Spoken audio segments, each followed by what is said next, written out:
నా తోటి అనాథులు శివశక్తులకు అందరికీ క్షణాంతి.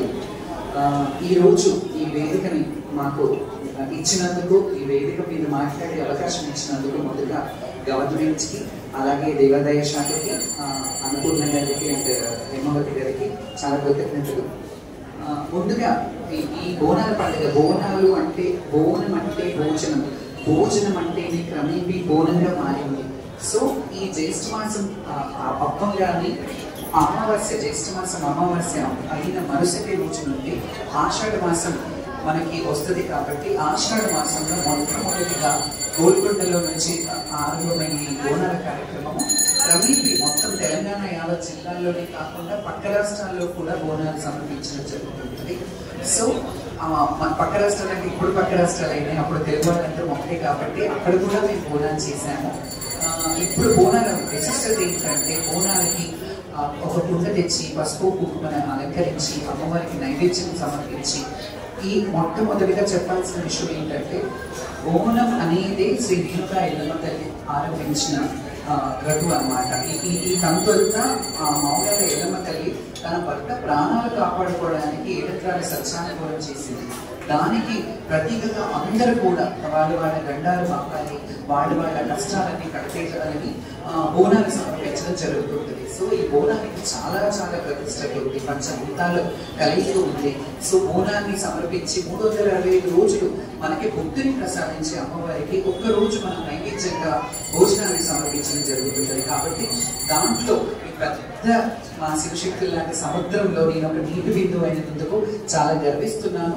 ఎన్నో ఏళ్ళుగా నా సేవలు అందిస్తూ అమ్మవారి సేవలో నేను అంకితమైంది. చాలా అంకిత భావంతో ఎన్నో గుళ్ళకి, ఎన్నో వేల గుళ్ళకి బోనాలు సమర్పించడంలో నా అదృష్ట పాత్ర ఉంది ఇందులో అని గుర్తు చేసుకుంటున్నాను. అలాగే ప్రతి ఒక్కరు కూడా అమ్మవారి ఆషాఢంలో బోనాలు చేయాలి. చాలా మంది ఆంధ్ర వాళ్ళకి తెలిసేది కాదు కొంతమందికి బోనాలంటే ఎలా చేయాలి, ఎందుకు చేయాలి అని అనేవాళ్ళు అనమాట. బోనాలంటే అది చెప్పాను కదా, 300 యాక్చువల్లీ పాడి పంట బాగుండాలని కొత్తగా వచ్చిన ఒడ్లు కొత్త ధాన్యంతో అమ్మవారికి సమర్పించడం, బోనాన్ని సమర్పించడం ఆనవాయితీగా ఉండేది.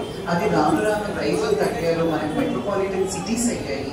చాలా సిటీస్లో మనకి అంటే ఈ గుడులు ఉన్నాయి, కానీ చాలా మటుకు అప్పుడు గ్రామాలుగా ఉండేది. గ్రామాలు, జిల్లాలు,